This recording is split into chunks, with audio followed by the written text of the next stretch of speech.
Hi, this is Nikita. This episode is a part of my new project. Well, maybe it's a part of my new project called Psychopolitica.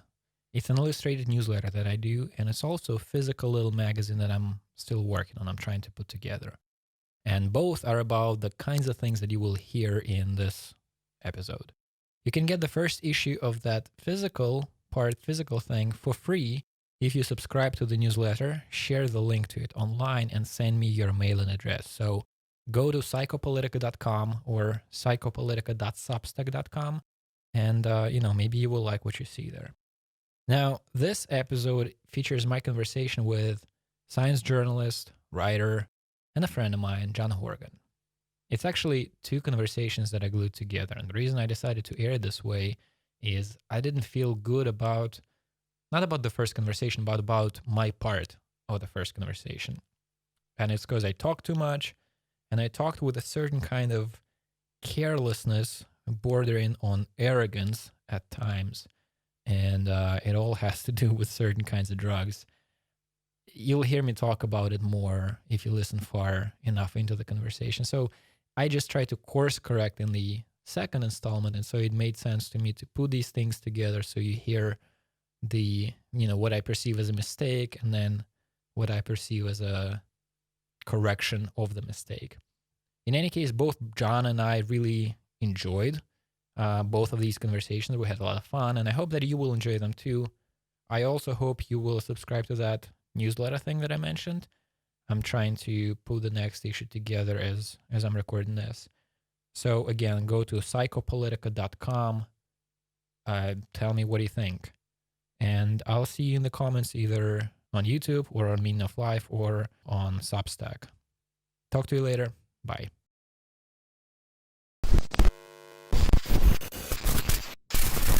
My singing is so bad that it actually causes pain. I only do it if I'm trying to cheer myself up by being so bad that I think it's kind of funny. McKenna said that this is one of the underestimated kind of techniques for psychedelic, what should we call it, navigation of those spaces. Like if you're having a bad trip, he says you just start with some, row your boat or something, and you sing your way out of it. Huh. That makes sense. Shamans, and I've been in a couple of psychedelic ceremonies, ayahuasca and peyote, and of course singing is a big part of it. We're not supposed to be singing ourselves, but there is somebody there who's watching over you, and if they can tell you're troubled, they might come and sing to you a little bit, and it's actually very soothing. I've heard the idea that somebody was paraphrasing the idea behind it, so I don't know if it's true or not, but I've heard that in the traditional setting with ayahuasca, the idea is that the brew kind of makes it possible for the shaman to do the work, but the work is done through singing. So like the song is analogous to, let's say, the knife of a surgeon, right? That's the tool that you use to make a person, to heal the person. And the drug is just what makes that surgery, let's say, possible. Yeah, that I have heard that as well. And I think I told you like a year ago, right after my semester ended, I went out to suburban Long Island and went into this. I mean, you never would have guessed looking at this home from the outside. It looked just like a quintessential boring middle-class American home in a suburb. And down in the basement were about 25 or 30 people drinking ayahuasca and getting blasted out of their minds. And the guy who ran it was, had all these dreadlocks. And it was really this amazing character. And he had the most beautiful singing voice. And the singing voice, and when he sang, I felt as though he was sort of guiding us into various spaces in this very deliberate way. And they tended to be really beautiful, spiritually deep spaces. So, so yeah, that was great. The only problem was that at the same time, I had this guy next to me who was alternately sobbing and laughing hysterically. I might have told you about this the last time we talked. So that was kind of, I kept wanting to say, I didn't want to be uncool about it, but I kept wanting to tell my friend, because this is somebody I knew, to, just shut the fuck up, please, because I'm trying to concentrate on our shaman's beautiful voice here. So tell me about this. You mentioned this ayahuasca trip, the ceremony, but we never really talked about it. Why did you do it? I think you had a period of no psychedelic experience before that, right? Yes. It was because a few friends were doing it and they knew about my history. And so they asked if I was interested. And I was, I was finishing up my book on the mind-body problem, and I was sort of at loose ends trying to figure out what to do. And so I thought, yeah, ayahuasca, my first experience was a little bit anticlimactic. I certainly didn't have the kind of deep, meaningful experiences that a lot of people report. So I thought, I figured my brain needed shaking up. So I figured I would just try it. And of course, the first time I did it was in California, overlooking the Pacific. And this was, as I said, in the basement of this home in Long Island. And like the first experience, it was more interesting as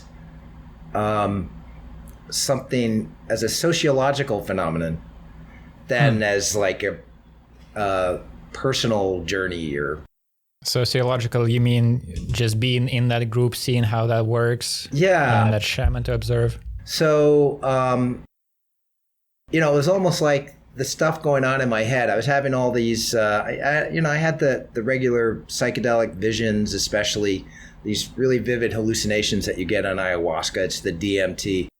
But those are almost distractions. I was really interested in looking at these other people. This was it was a much more diverse group than the first time. When I did it in California, it was a bunch of white, pretty wealthy yuppies, Californians mostly.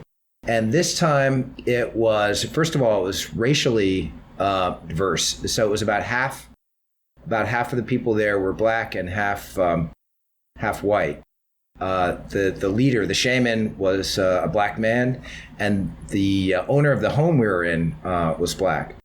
And then, people, a lot of school teachers and small business people, and the backgrounds were diverse also. And so I was just curious about, why are people doing this? Because, ayahuasca it's not really very pleasant. Mm-hmm. You get really sick. And so as the night went on, and we didn't take the stuff until about 10 o'clock at night. And, and then within an hour or so, people are starting to throw up. We all had our little plastic buckets with us.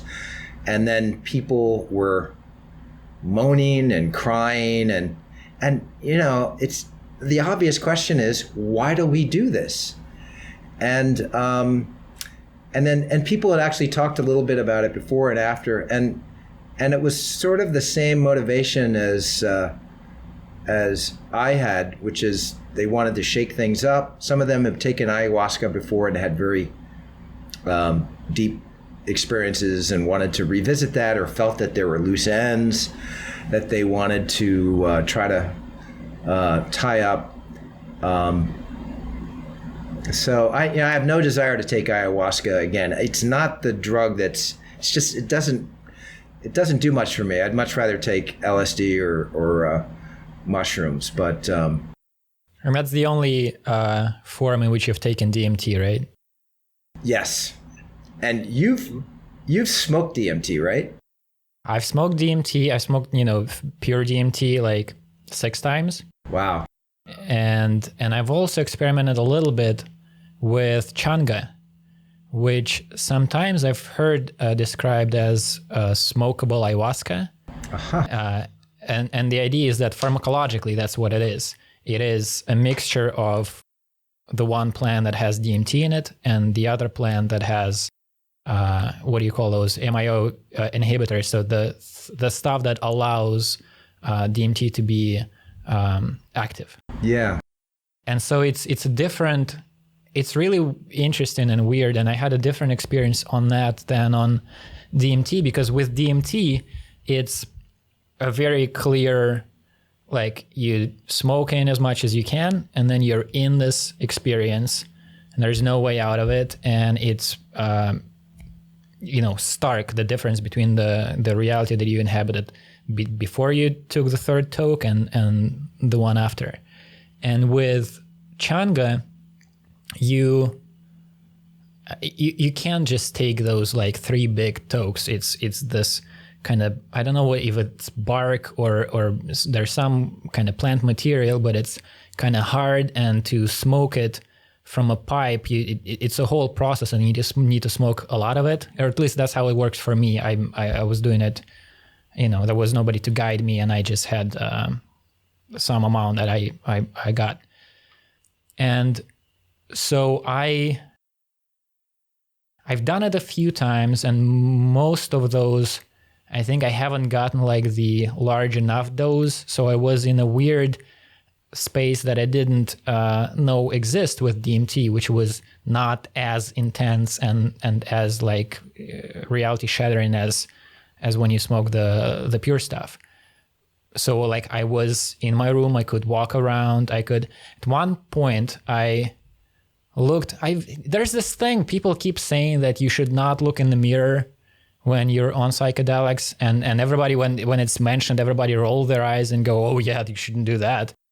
For some reason, that was never a problem for me. The first time I did LSD, I saw myself not even in the mirror, but in a, I turned on a camera so that I could look at the experience afterwards and see how it looks from the outside. And on the camera, there's this little screen where you see what's being filmed. And I saw myself in that. And I was very amused. The thought that I had, the perception that I had is, this is such a goofy, interesting form to exist in. Like the arms and the legs and the whole thing is vertical, and you look from out here, and it's just a weird animal. And the thought that I had was like, I mean, that also works. I mean, you could have been a lizard, which would make kind of more sense, a more compact kind of like, a tested version. But this, I mean, sure, let's try this one. But on that Changa thing, I saw myself in the mirror, and it added something to my view of what we are, which I think if I knew more about Plato and the Neoplatonists, I would probably say that my view is in their vicinity. I saw myself in the mirror, and I saw overlaid kind of over my whole body, there were these writings, like, brightly colored, psychedelic kind of moving around, semi-transparent symbols of a language that I didn't know, that it seemed like maybe you can see something similar in tribal communities where tattooing is a thing.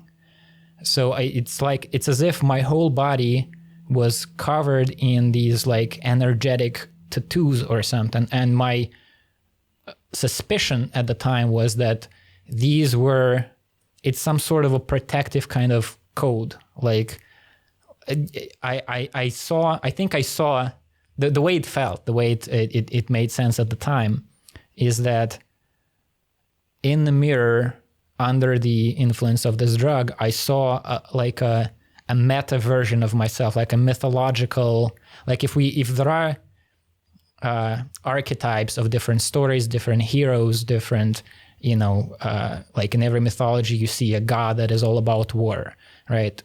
things like that. Then in the mirror, I saw a version, like an archetype of myself, maybe.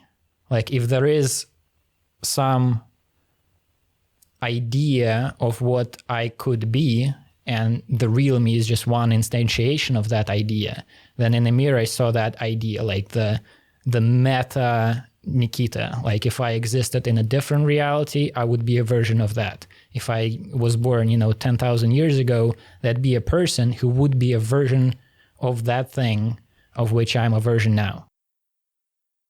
And so... Did that have lasting consequences for you?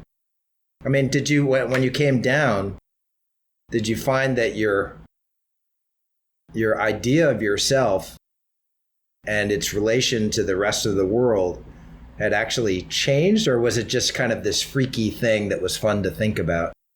It's more the latter. There were two main... I always forget what the right way of saying this. Takeaway or takeout. Takeaway. Takeaway.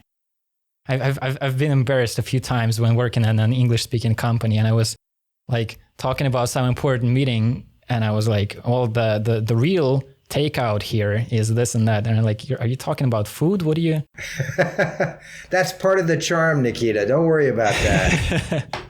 So the two main takeaways were this idea, which is like many things with these psychedelics, it's an idea that you really understand for a little bit, and then you have a memory of an understanding, and you have like the words to go with it, and you kind of intellectually get it, and you can talk about it in many different ways, but it's really, you just have a shadow of the actual thing in your mind.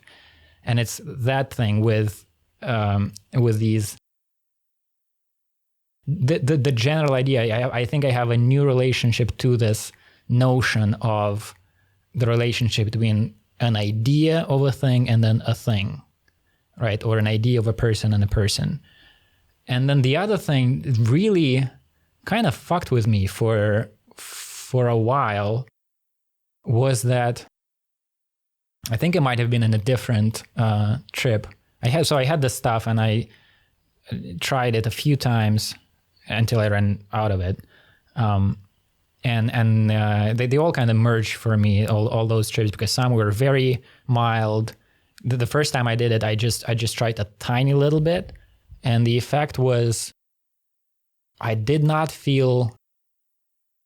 felt more sober than in real life, in normal life. I felt more sober and more aware and more kind of conscious, and also very light. Like I didn't care about things that I cared a minute ago. Like I had a bad mood, and then it all just, as if just, I don't know, some that thing that makes existence troublesome when you're just like in a funk or something like that. All of those things just disappeared. And then I had a few more intense experiences, and one of them had this visceral feeling of, I think it was that time when I saw myself in the mirror, and then I thought, there's this thing about DMT for me that you forget what it is every time, and then you remember the thing that you faced the last time when you're facing it again, and you can't understand how you could have forgotten it. And there's a seriousness with it. There's a sense of, oh, now I remember what this whole thing is about, and now I can't go back. Like I can't just, of course you go back. That's what happens when the drug wears off and maybe a week passes. But in the moment, there's like, if you go back, it's because you, it's not because of your choice. It just, you the momentum of your life brings you back into the everyday life. But to see that thing and to choose not to be aware of that thing, it's like that Matrix version, right? Like if you see what reality is and then choose not to ignore what it is, I mean, I guess it's possible to make that choice, but for me, it's like, oh shit, now Now the game is over. Now I can pretend that I don't know what this is anymore. And so it's very difficult to explain and to articulate what that thing is. But one particular thing that troubled me in that experience is that I just thought of various interactions with people I had, and I kind of understood what they actually were about. Like I had with this conversation with a guy, and it seemed like an interesting conversation. We chatted about it, and then under the influence of a drug, I kind of saw what we really were talking about, what that person really meant when they said this, and what I was saying, what was kind of the meta meaning of what I said. And some of them were just real serious, and I was just kind of upset with myself that in the moment I participated in the conversation, but I didn't actually know what we were talking about. And then the main thing is that I had this realization that the vast majority of at least my interactions, my communication with people seem to be just an infinite variety of saying, I know what we're talking about. It's like two people having a conversation, and the whole conversation is like, yeah, I know what's up. I here's an example. And you make some, statement that is coherent within itself. And the person hears that and goes, yeah, I also know what you're talking about. And to prove that, here's relevant information. And you throw something in, and you just do this ping pong game of really just saying, I'm not freaking out. I understand what's going on. I'm not freaking out either. I understand what's going on. And here's a way to prove it. I totally understood what you just said. Here's something that's relevant. And you just continue this reassurance of yourself. And if you spend so much time, convincing yourself and others that you know what's up, that's a good sign of you not having a clue of what is going on. These are wonderful riffs on the psychedelic experience. I just want to go back to the idea that you shouldn't look at yourself in a mirror. I have done a lot of looking at myself in the mirror. I find it a little odd to look at myself in the mirror anytime. I get the phrase, the term derealization. It's a psychiatric term. It just means what it sounds like. It's you have an uncanny sense that things aren't real. Depersonalization is derealization applied to yourself. It means you think about yourself and you find yourself odd and unreal somehow. And so that can happen anytime. I mean, for me, I sort of catch a glimpse of myself in a mirror when I'm not expecting it. And it's like, oh shit, yeah, I forgot. I'm that thing. And if you're tripping, that experience can be enormously amplified, and you're looking at yourself and you're thinking, wow, what the fuck is this? And I think for some people that is it can lead to a shattering revelation. Even it's something that we are told often by mystics and philosophers of various kinds, that we're these constructed things, but then you're seeing it, and that can be very disturbing. Realizing that you're just as ephemeral and arbitrary as anything, as other people, and as any other object out there in the world. What you were describing, that, for you, it's not a terrible experience because you're sort of seeing yourself as this sort of funny creature. I mean, that's how I was reading it. I think that is, that's a wonderful way. It's a wonderful response to psychedelics and to any kind of mystical experience. It can be shattering. You just realize this is just this flimsy little cluster of memes, or God knows what it is. And that if you are a narcissist, as almost all of us are, just sort of biologically, that's a disturbing feeling. But if you can see it sort of comically, it's funny. Yeah. This is funny. That was my experience. People are funny. Yeah. And that I've had that on psychedelics. I had it really strongly last year. I told you I took this silent Buddhist retreat, and I had been, this was at the urging of Bob Wright and his wonderful wife Lisa, who thought I could really benefit from taking a retreat, but they had warned me that the first few days I was going to look into myself and it was going to be really difficult and I might get depressed and really anxious. And instead, I was definitely looking at myself and at all my flaws and quirks. And I was thinking, it's just silly. What, this person is silly. And so that led sort of naturally to this kind of distance and detachment from myself that felt really great.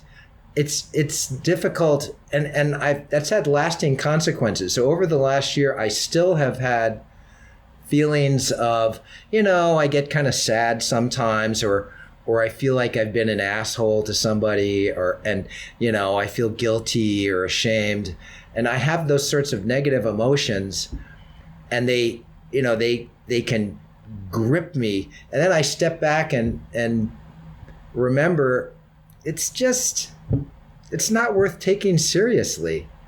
All these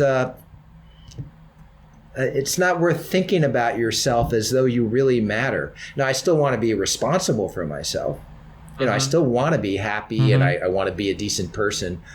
But it seems to me that the best outcome of psychedelics and meditation or any kind of spiritual practice, and it can happen spontaneously, is just to step back and sort of be able to look with a smile at what's going on and realizing how arbitrary it is, and that, in the long run, it doesn't really matter. Even though, of course, it matters. I mean, it's all that matters. And you were describing the experience of, you see something on DMT and it's like the most important thing. And when you're seeing it, you realize, oh my God, this is it. This is what everything is about. Right. All the shit that people have been talking about for millennia, and the prophets and the philosophers. This is it. I'm seeing it right now. And then you come out of it and you might have a vague memory of it, but you're not really seeing it anymore. And to me, it's the best way I can describe it is you're just seeing things for what they are, or you're taking life seriously in a way that is impossible when you're living your life. And, as a human being, as somebody who has friends and a girlfriend, or you're married, you have children, you've got a job, all that shit. Those are distractions from realizing that, oh my God, I'm actually alive. I'm this living thing. Here's this existence. What the fuck? And it's not, there's not like a content to it, It's not like there's some information that you're getting. It's what's there right in front of you all the time. It's what's right in front of us at this very instant, but you just can't be looking at life that way. And actually there's this this is sort of a paradox. I was just saying that, one of the ideal outcomes of these experiences is to step back and say, just look at it all with a smile and not take it too seriously. At the same time,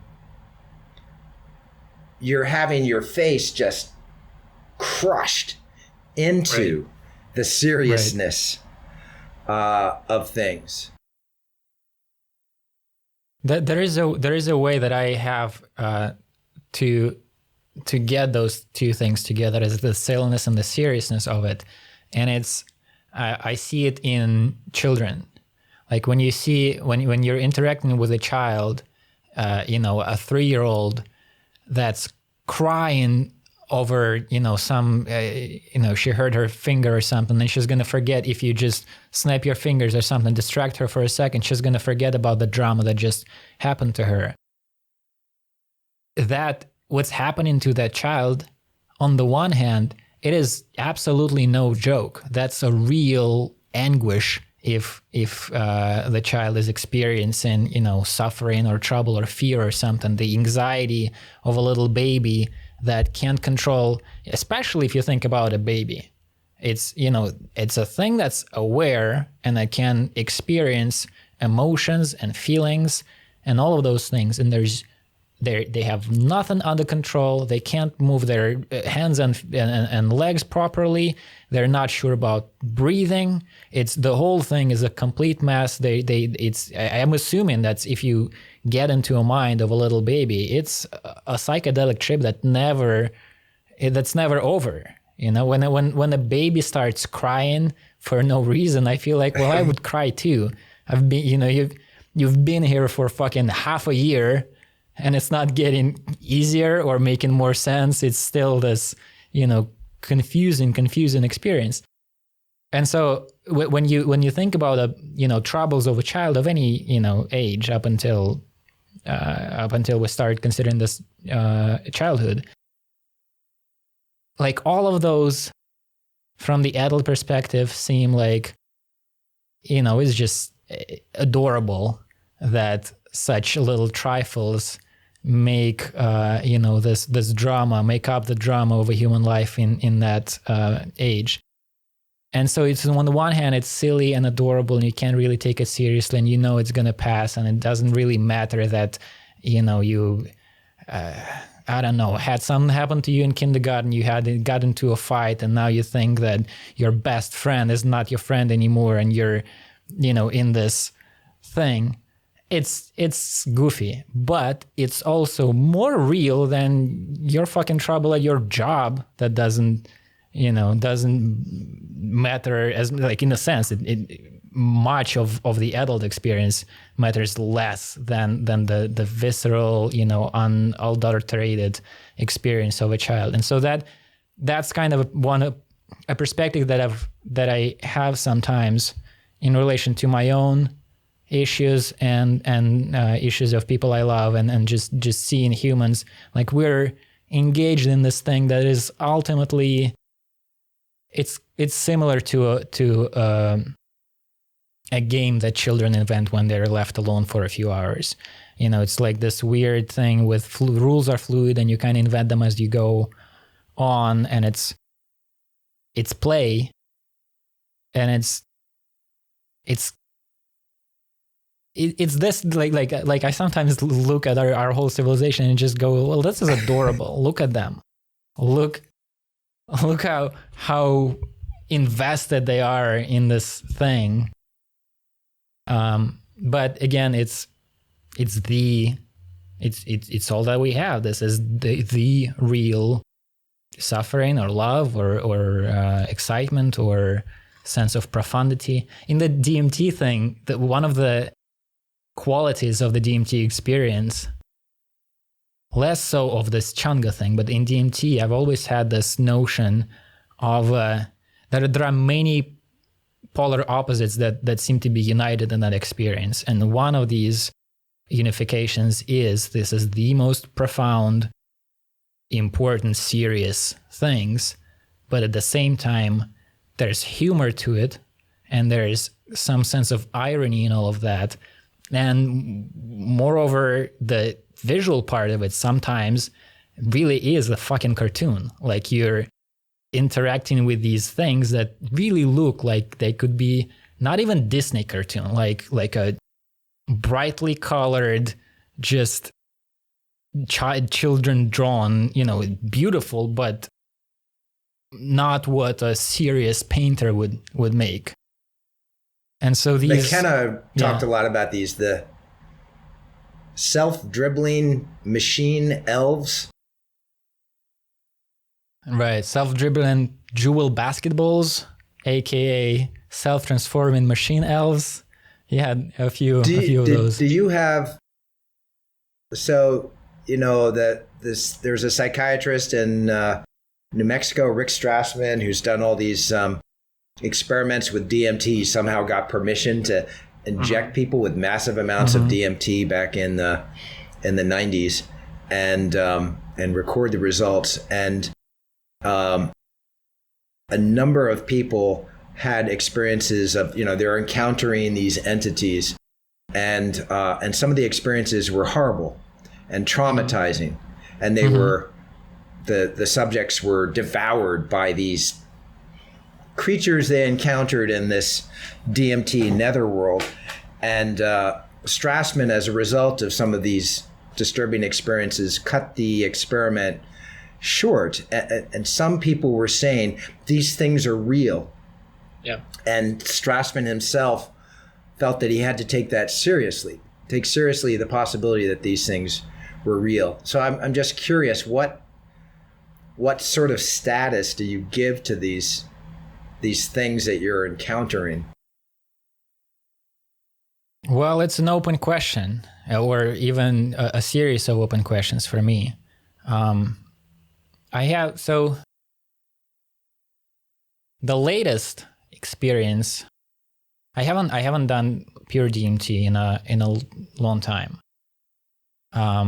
Within the last, I don't know, year and a half, the experiences that I've had with some sort of entities present were one under that changa thing, the smokable DMT, or non like what do you call it? Natural DMT. So it's a plant. It's not something done in a lab, but that you smoke. And then I had a mushroom trip that was very different from all mushroom trips that I've had before, because it had qualities similar to a DMT experience, where I generally don't get visions on psychedelics except for DMT. I don't get a lot of visual stuff. And in that experience, I had real storylines, real immersive, visually rich, kind of fairy tale experiences. And there were characters, let's say, present there. Though different from the DMT realm. When it comes to DMT, I had one thing that really changed the way I think about these things.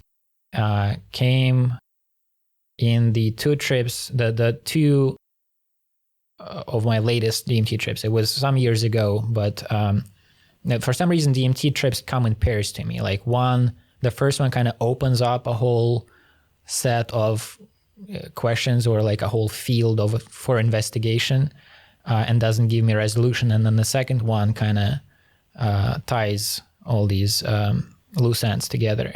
And the pair that I'm talking about now was this. In the first one, I guess I've remembered somehow during the trip, or maybe I was just thinking before the trip about something that McKenna said, that when he does, I think he was talking about DMT and mushrooms. I'm not entirely sure, but he had this whole thing he was a talker. That was the main thing about him. He would just talk for hours and invent stories and metaphors, and had this, a bard, some people called him. And I think related to that, one of the things he would do in those experiences is he would babble, kind of. He would go into a glossolalia trance. And so he would just make weird noises that to an outside observer would sound like, something similar to speech, but devoid of meaning. And to him, what was happening within the trance is he would produce these objects, living kind of objects, similarly to the ones that these self-dribbling basketballs were showing him. So to him, this a large part of the experience was there were these entities that would produce what he described, I think, as living sentences, and then these sentences would produce more living sentences, and the behind this whole thing was this encouragement of, you do this, try to do what we're doing, you can do this. And so he would. And I guess I just had in the background of my mind this idea that you can say things or do something with your voice. And I just was curious about that. And then, of course, I forgot all about this and the fact that I do have a voice and I have a body, and all of this became a shadow of a memory as I was immersed in this very intense experience. And I talked about it in the conversation I had with David Pileski. I should thank you for connecting us. I'm really happy that there's another person in this little enterprise now with whom I can talk about all this shit. This is the artist who lives in Seattle, and he read my book and emailed me, and I put and he's got these beautiful eerie paintings, and I put a couple of them on my website, and I forget if I put him in touch with you or if you asked me about him, or. I tweeted, I saw those paintings and I just really liked the art, and I tweeted a few of his pictures, and in the little comment to the tweet, I think I mentioned something like, his work reminds me of Magritte and, God damn it, what's the other guy's name? The American painter who did Nighthawks. Oh, Edward Hopper? Yeah. That's right. Yeah, those were the two of my kind of associations when I saw his work. And I wrote out, like, it makes me think of those two painters, but it also makes me think, like, this dude is actually alive. He's probably reachable by Skype. And then you emailed me saying, I'm not sure if you were serious about that, but he wants to talk to you on Skype. And then I was excited about the possibility, but it took me a couple of days or rather it would take me a couple of days to actually reach out to him, and I was too late because he emailed me. And this is part of the excitement for me in this whole, it's a new kind of chapter in the dynamic of this podcasting thing that I'm doing. Previously, every time it was like, I find some person and I write, dear, I invite you to, is this awkward thing of trying to convince a person you don't know to have a conversation with you. And this thing is more like old-fashioned human interaction. Like, you meet somebody through somebody you know and you talk. So it becomes more natural and more of a thing that you don't have to force or invent or construct. It just kind of happens by itself. And this is really exciting. That's great. So we had a great conversation. I still haven't edited it, put it together. It's not uploaded, but it was an interesting conversation. So one thing we talked about is this, I think it's worth talking more about it because at least it's worth of it for me to think this stuff through.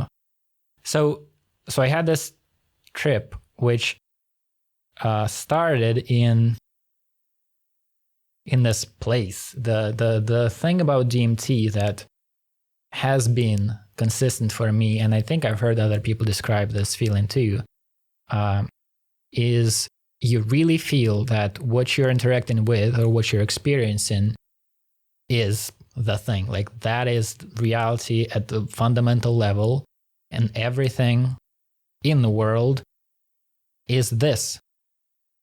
And it's just, different variations on this or different ways to interact with it or interpret it, but here you have it directly in front of you. And I was having that kind of experience, and it had a quality to it that I describe as mental, like having to do with cognition and mind and understanding and knowing. And there were these entities who were really kind of pushy, that really wanted me to engage in this process that's happening. And so, like, it's all, words that you put on the experience afterwards, and it's not really getting to the core of it. But the only way that I have now to describe is it felt as if everything that there is, let's say, the universe trying to understand itself, or God trying to know him, her, themselves. And so there was this, other kind of awareness, and not some entities that I felt were me, who really were telling me kind of, we need to understand this. We don't have a lot of time. It's really important for you to join this whole understanding business. And I was trying, and I was making moderate success at times.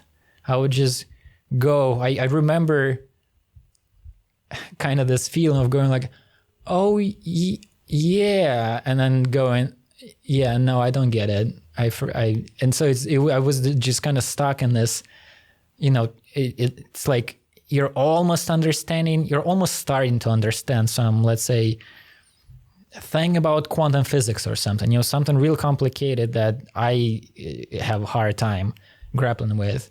And I was, trying with this thing, and they were really insisting that I need to, they weren't mean about it, but they also weren't, real forgiving. They're like, you gotta do this. We need to understand this. And so I was doing that for a while. And then something happened, not of my own volition. It was not like a conscious decision, but I guess I ultimately was not convinced by whatever they were suggesting to me. And what happened is simultaneously, I don't know the causal kind of relationship here, but I guess I was mumbling something or making some sort of a noise, and the tone of that mumble got lower. And then I simultaneously remembered that I do have a body, even though I'm not experiencing it in the way I normally do. And the focus of attention in my body went lower from, let's say, the chest region, to the belly or something, or below that, probably. And then the whole experience changed completely. I found myself in a different place that also had the same characteristic of like, this is the only thing there is. This is reality at the most fundamental level, but it was a completely different reality. It was a completely different feeling to it. And that, again, described kind of post-experience, was the only thing there is the universe making love to itself. Everything is fucking. There's a push and a pull, and you can, you can look at what a molecule is, and there are forces going there back and forth, and it's that. And everything is just, you can see the world and the universe and reality as this act of cosmic love of some sort. And there was an entity there too, a feminine kind of, I saw afterwards, I saw some iconography from, I think, Hindu religion, with some ladies that seemed alike to the one that I encountered. And that was a much more pleasurable place. None of these assholes that you have to do it. It was really nice. But after a little bit, I felt something is lacking there as well. And it's like the first place felt like, there was no place for compassion or love or warmth, none of these human kind of soft qualities of human life. And then the other place was awesome, very accepting and loving and pleasurable, but there was like, but what's the point? I want some meaning in this as well. And I ended up, this first trip ended with me, like, I discovered this way to navigate. And so I would go to the first place, and there were these, you need to understand people. And then I would go to the other place, and there was this lady dancing in fire. And I was not compelled by either of these versions of the fundamental nature of reality. At one point, I stood kind of between those and felt like a fool completely, because it's like, here's one way to exist, here's another way to exist, and you're trying to take a pause. That's not how it works. You can't just not exist. And so it ended with me kind of traveling back and forth, being unsure about, either one of these options. And then the drug wore off, and I was just left kind of, well, I don't know what to do with this now. And then the second trip in this couple was, I already knew by that time that I can do this thing. And so I really wanted to experiment. I wanted to try this tool out now with more of an understanding that it's what's possible with it. And so that next one, I started out with, I'm just going to mix, I'm just going to make noise and move around and whatever is going to happen. And we agreed with DMT, you need a person who's going to help you to smoke, because it's just very complicated. After the first toke, you're not sure about the whole, what is a human and what is a drug and what is the smoking thing and how did you choose to be here? Why are you doing that? All of those, you just need to put those thoughts away and focus on the inhaling and exhaling, because that's enough. It's complicated enough. And so we made the deal with a girl who was helping me that she's gonna help me get the 3 tokes or however many I need, and then she's gonna leave. And she left the apartment even. So I was alone in the apartment. And I think that, again, after a second, I didn't remember that there are such things as apartments. But I think it kind of loosened me up still. And I spent that trip laughing and growling and making, different kinds of noises and moving around on that bed. And within the experience, what was happening is I was mixing, I guess, different versions of reality or energies or however you want to describe it. Like if I wanted there to be humor, I would add humor to the mix. If I wanted there to be strength or meaning or sex or, whatever quality, I would add that. And so that problem that existed in the first of the pair of like, well, I'm not very compelled by this, I'm not sure about this, you're choosing between options that you're not too sure about, that went away. The way I describe it is like if you're reading a book and it's boring, well, you can be upset and you can, complain about that. If you're writing a book and it's boring, there is nobody to complain to. You'll write more interestingly. And that was the difference. When you approach reality as a thing that you are engaged with the same way a writer is engaged with a text or a painter with a painting, then, well, if you feel something is lacking here, we'll add the thing that's lacking. That's the whole fucking idea. That's the creative process. And so that, this is all a long-winded part of an answer to the status of those entities. Can I didn't want to interrupt your story, but I've got a couple of reactions I wanted to give you. Well, let me finish this one little part. So there are other takes on this that other trips made me to consider and grapple with that are more troubling or disturbing or confusing. But this suggests to me that these two experiences suggest to me that these entities are something like one thing that I never took seriously before those trips is the whole Indian thing about chakras. And these things made me realize, oh, I think I know what these people are talking about. There is a correspondence between parts of the body and I guess vibrations in the form of my voice and these realities that I can get to. And there are different qualities to these realities. And so those two trips made me think that these entities that we encounter there are sort of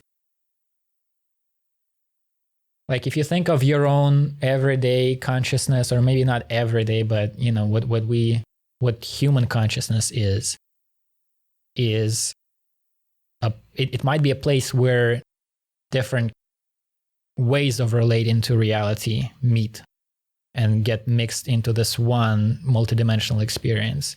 And when you go, like in those particular two cases, it seemed like I was visiting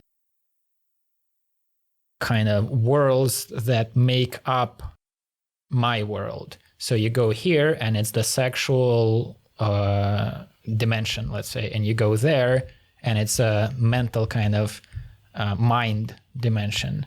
And the second trip was me making the cocktail of a human experience. Like, I think I'm guessing this is part of what the alchemists were involved in their chemical experiments, because they viewed the experiments they were making in a lab, in a retort and everything, as metaphors or analogies to the psychic processes going on within us. And so what I was doing in that second trip was mixing all of the different ways, different kinds of human experience into one, potion, let's say, alchemical potion. So that's one way of thinking about those entities. It's like, it's not human intelligence, but it's, or human consciousness, but it is a kind of consciousness that is ultimately within our bodies and within the thing that makes us. Does that make any sense? There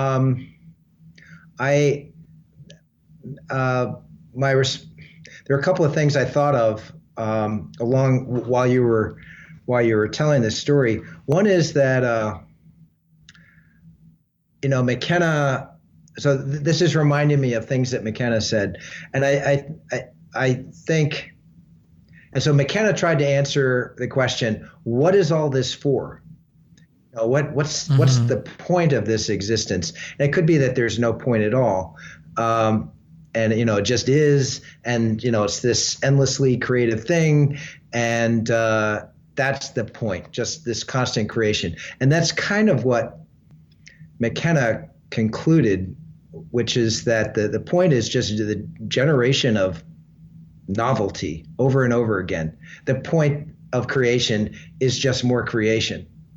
But to say that it's about novelty is to imply that it's sort of for this aesthetic response that we get to have. It's to delight us.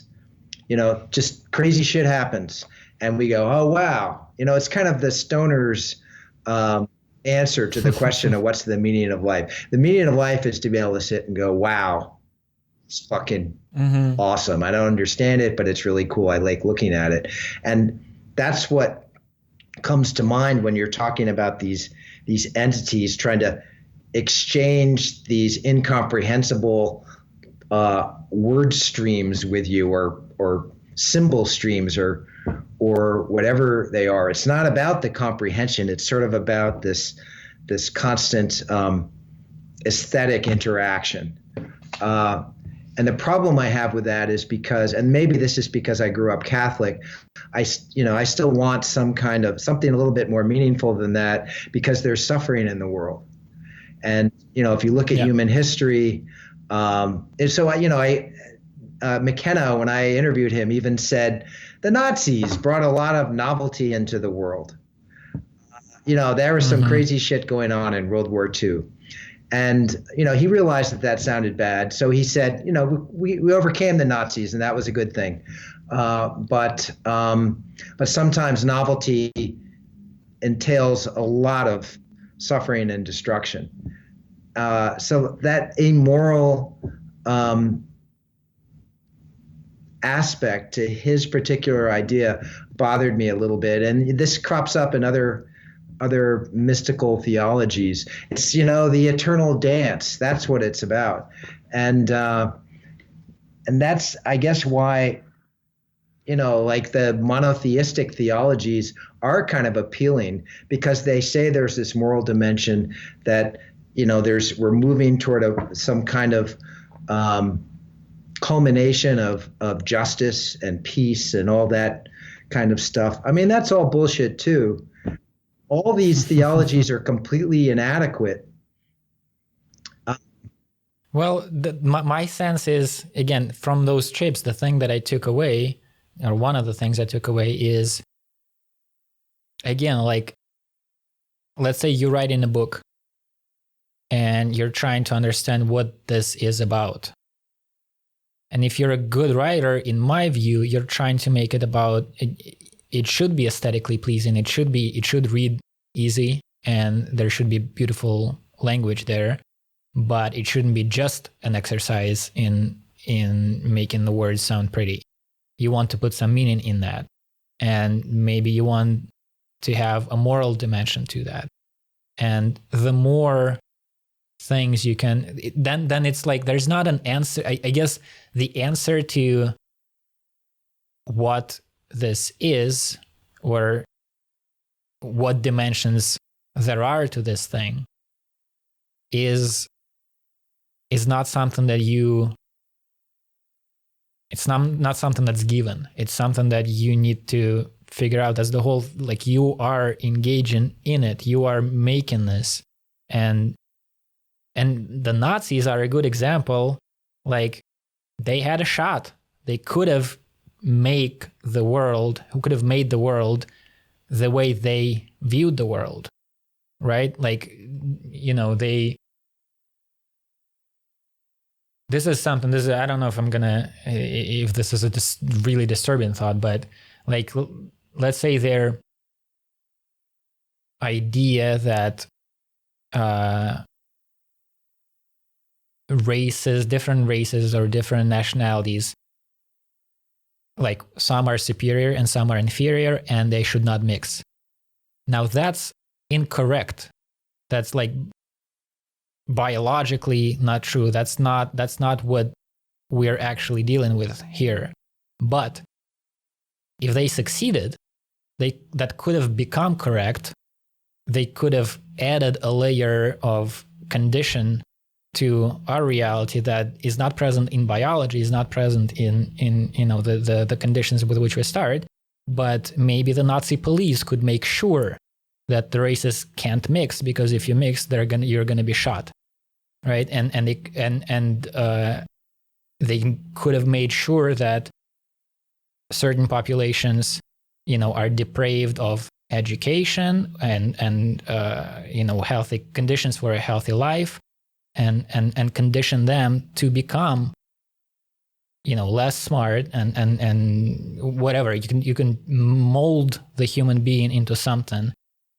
Now, thankfully, they did not succeed, but if you entertain that idea, they could have, right? They could have created a different version of reality that would be that, they could have manifest that vision that they had. And it's not like these ideas have totally vanished, of racial hierarchies and right, differences between males and females. Yeah.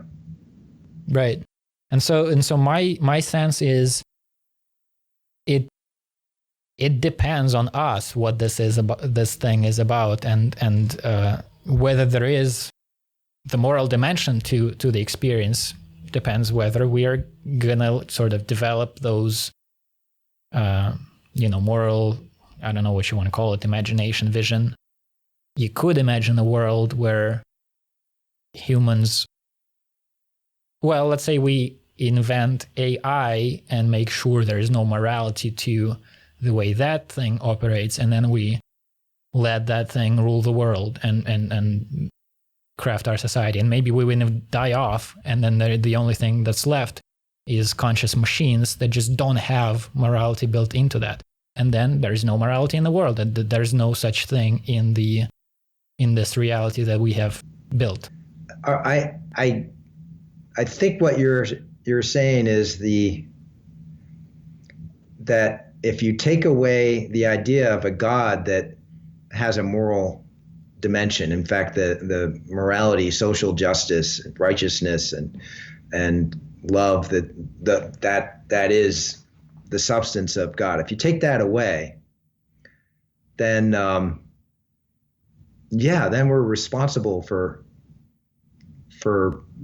whatever morality there is ourselves, and it's up to us to decide what's right. And that's actually a terrifying thought when you look at human history and how badly things have gone awry when we had the best intentions. With communism. Right. I mean, Jesus Christ, look at what's happened to your country. I just wanted to, before we end, I wanted to mention something else that came to mind while you were speaking. And in fact, I think this is relevant to this whole discussion we're having. There's this little, so what I think is still maybe the best book ever written about mystical and religious experiences is The Varieties of Religious Experience by William James. And he's got this, it's like a footnote where he's describing the vision. I think it's somebody wrote to him and said this guy had been sniffing ether. And so wrote to William James to describe his experience. And he said that while he's emerging from the ether trance, he has the vision that I think you were talking about. You're suddenly seeing what there really is, what's going on. And his vision was of something chasing its own tail. Some kind of creature that is trying to get somewhere, trying to understand something, but it's chasing itself. And it's also fleeing from itself at the same time, because it's just this one thing. So this kind of, I don't know, this is sort of the term Ouroboros, the snake biting its own snail. It's that kind of image. And this guy said that he realized just in this instant before he woke up out of this trance that enlightenment, or seeing things as they really are, means stopping the chase, standing still where you are. That as soon as you think life is this puzzle to be solved, there's no hope for you to discover the answer. It's a matter of standing still, whatever the hell that means. I mean, this idea of standing still as a way to solve the puzzle is, comes up in Zen and lots of mystical practices. And I personally don't think I'm capable of standing still. But to me, the whole point is the quest. And so I don't really know what it means. It's attractive to think, okay, just like give it a rest. And then you'll see things as they really are. Then you'll understand when you when you finally stop trying to understand. There's also this phrase in a T.S. Eliot poem of, after all your searching, you come to the end and you realize that you're back where you began. Where else could you be? Yeah, that metaphor of life as dance is not a bad one, I think. It doesn't have to mean that there is just a static, or it doesn't have to mean that it lacks the moral dimension or something. But the idea is that, like, if you see a couple dancing, you can't, like, the dance is the interaction between them. You can replace the word dance with interaction, right? There is nothing that's really being accomplished. There's nothing that's being built, and there's not an entity to which you can point and say, this is the dance.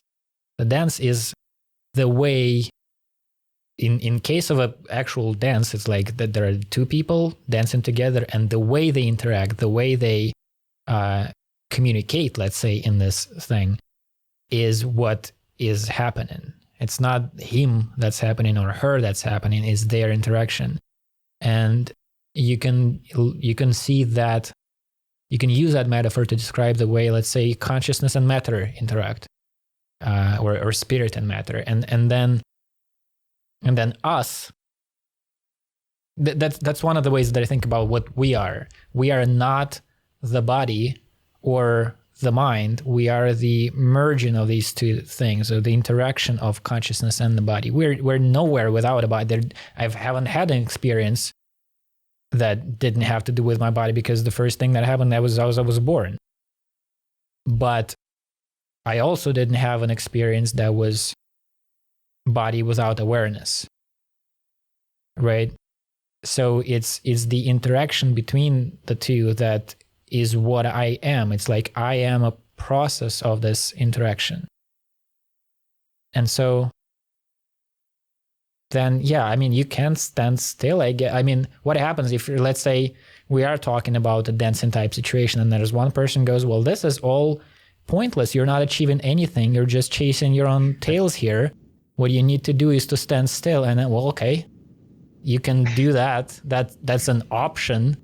But how is standing still much better than dancing? Why is that a superior way of engaging? Maybe it's a matter of you stand still, and then when you dance again, the dancing is more, you have a better understanding of it, or understanding doesn't matter. It's totally beside the point, and you really do dance for its own sake. Right. You might understand better what you're choosing to dance, and then you understand why you choose that, as opposed to you suddenly awake in the middle of a dance and you're frantically trying to understand what the right move is. Right. Might be useful to take a pause and realize, oh, here's what's happening, and then choosing who to dance with, how to do it, listen to music more carefully. Well, actually, I have to go eat my lunch now.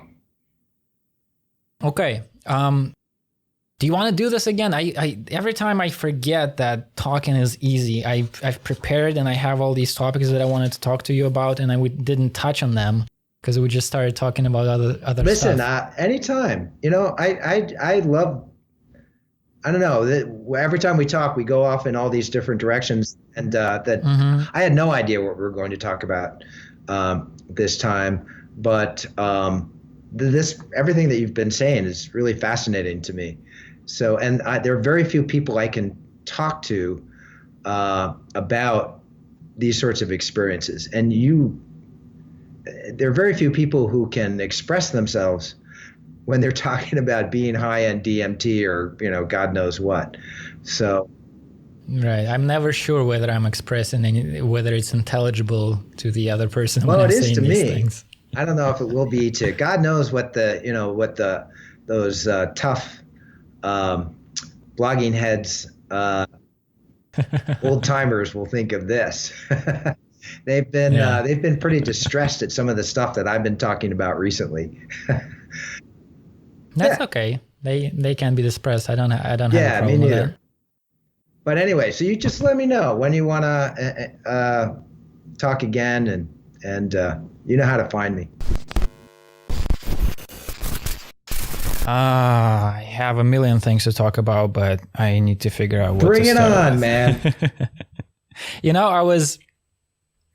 Let me just try to articulate at the outset why I was being like apologetic in those emails. And it's partly, what I said. I looked at I started doing like initial audio production, and I just saw like the ratio of me talking to you talking. And I talked more significantly, and that was not my intention. And I wasn't happy about that. And then I thought back about the content of what I was saying and kind of the attitude with which I was saying some things.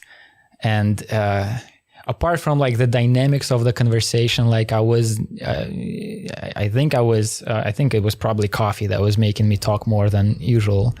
But what's that, vodka you're drinking now? That's just water. Come on. But apart even from like the dynamics of the conversation of like not letting you talk as much as I should have, I also thought there's like a carelessness, like one of the things that we talked about, or I talked about again, were these DMT trips and Changa trip. And I went so far as to describe some of the entities that I've seen in those DMT trances as, quote, assholes. And I think that is unwise. That's careless speech. That's arrogant and probably dangerous if I'm going to return to those spaces. They're gonna know what you're talking about in this realm. They definitely know what I'm talking about. Yeah, and they're gonna punish you for it. That's funny. Listen, just in terms of the sort of this world, my view from this world of how that conversation went down. I just find what you have to say more interesting than what I know what I'm going to say. I can't really surprise myself. Every now and then I do, but you consistently surprise me. So I was very happy to listen to you. And also, you are, I've talked about psychedelics ad nauseum with lots of different people. And you are, it's an art talking about the trips. And you're really good at it. So, and you've also had a lot of experiences that I have not had. Like I've taken ayahuasca, but I haven't had pure DMT. I haven't had the really intense kinds of experiences that you were talking about. But I do want to just say, well, this is one thing I was thinking of saying in our last conversation, and I don't know if we're already going on a digression that you didn't want to go on, but let me just say this, that one of the reasons I wasn't crazy about DMT, at least as I am familiar with it by taking ayahuasca a couple of times, is that the character of it felt not quite malevolent, but mischievous, a little bit mean and cold, as opposed to the overall emotional feel I get from, let's say, LSD and mushrooms, which is warmer and a little bit more friendly. Although, LSD and mushrooms can get freaky too. But it seems like there is something in, that DMT has a kind of character to it. I agree with that, yeah. And that's really odd to me. I'm not sure what if you tried to have a kind of materialist interpretation of that, what's happening when this chemical is in our brains that manifests itself as this thing with personality, and a personality that isn't so great. That's odd to me. It is strange, yeah. It's difficult to put a finger on like what is that quality that you're talking about. I think I know what you're talking about because I've experienced it every time. I think I went in those places, and there is some alienness to it. There is something. I think in one of a few of the first times that I've done it, I was trying to get to a description of that quality, and I played with words like there's something that is like a lizard or an insect or an AI or something that's doesn't feel human or mammalian or something that we are kind of ready to relate to. Yeah, there's definitely that. And there was one thing in the previous conversation you asked me about what I think of the kind of status of these entities that one meets there, whether they're real or not. And I gave one view of the thing, that it's a kind of a dimension of our own consciousness, or a level of consciousness that you can kind of tune in, and it's not separate from me or the body. But there were also trips, especially there was one particular one with the Changa thing, where I felt like there's something going on with me, my own experience. And in parallel to that, I could see those entities kind of being present and not just observing, but like there's some sort of a correlation between what's happening in my reality, even in that weird DMT reality, and what's happening in their reality, but they are not directly, or other, they are connected, but they're not, they kind of don't care about what's going on with me. There's like, it feels that there's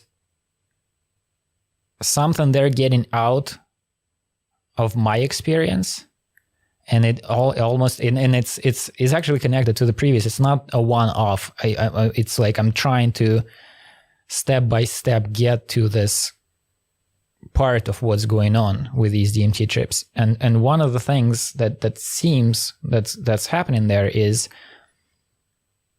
what I can get out of it is it does help me to kind of, let's say, extract experience from what's going on. So learn or heal or understand something or relate to something, or merge some disparate pieces of understanding into a coherent thing, integrate my own, experiences.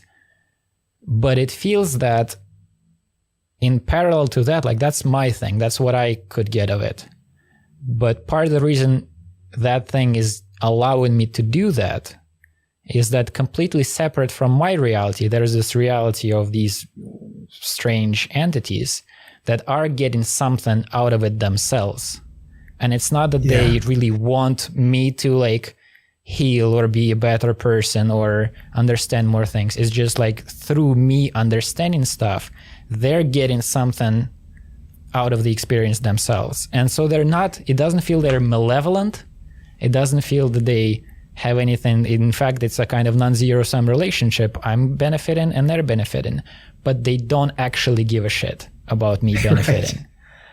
Well, one of the things that I find, I don't know, metaphysically or philosophically interesting about these particular trips, and this can happen on other trips as well, and it can happen in ordinary life, is that they kind of complicate the normal mystical explanation of what's going on when we have these sorts of extreme experiences. So the sort of boilerplate mystical philosophy is that everything is one at the bottom, and there's this, and in a good way, that there's this let's say a loving God or some kind of warm fuzzy consciousness field pervading the whole universe, and that when we really see what's going on, we realize that we're part of that and we feel one with it, and that's a really good feeling. But these experiences that you're describing and that pop up in the mystical literature are experiences of, I'd say, alienation, or a sense of there being things out there that are very unlike us. Yeah. It's a sense of otherness. And so what the fuck? What do we do with that? Does that mean it's something Manichaean going on? There may be two gigantic forces that are shaping reality that are in opposition. This is maybe putting a little bit too much significance on what you were describing. But I'm really fascinated by this tension between experiences of oneness and, which is what a lot of us would like to believe is really at the bottom of reality, that it's all good and we're all together in this, and experiences of extreme alienation, which is scary. I personally prefer the experiences of extreme alienation because oneness sort of is like anti-intellectual in a way. You just get the oneness, and then you're embraced by God, and then what? It seems kind of boring. I'd rather be on the outside looking in and going, what the fuck? What is going on here? Which is actually a kind of extreme version of my ordinary everyday experiences. I'm wandering through life. I wake up in the morning, I'm going on my laptop, I go to school, and I'm interacting with colleagues and students, and I see my girlfriend later in the day, and I'm kind of going, what the fuck, all the time. Mm-hmm. And so it's not alienation exactly, but it's definitely a sense of distance from everything that's happening. And maybe it just comes down to our own personalities. I'm a little bit of a cold person. I'm a little bit of a watcher or an observer. I sort of stand back from things, and I'm trying to figure out what's going on. But I think it's interesting to try to categorize these different sorts of experiences. And by the way, William James, in Varieties of Religious Experience, he emphasized the experiences of oneness and bliss and all that stuff. But he also had a long section on what he called diabolical experiences, religious experiences, where when you see ultimate reality, it scares the shit out of you, and you see it as something radically other, and not so good. It can be an abyss, a void. It's a sense of complete meaninglessness, of death, that kind of stuff. Yeah. There are definitely those qualities to me in those DMT spaces, but part of the trick is, as I mentioned, I think in the previous conversation, there seems to be one of the kind of motifs is the unification. Is that the word? Uniting of the opposites. And so there's like you're feeling, it's like one of the first feelings that I always get when I enter those spaces is a sense of complete alienness. Like it's, even though I've been there already, it's like every time it's a surprise, and not just a surprise, but like this shouldn't even be possible. This is something that I can't even relate to. And yet in that same feeling, kind of merged with it, is a sense of recognition that also, so intense that you're like, how could I forget that this is what is going on? That's what's always been going on. And how does it, go away? I was going through my notes today, part again of my kind of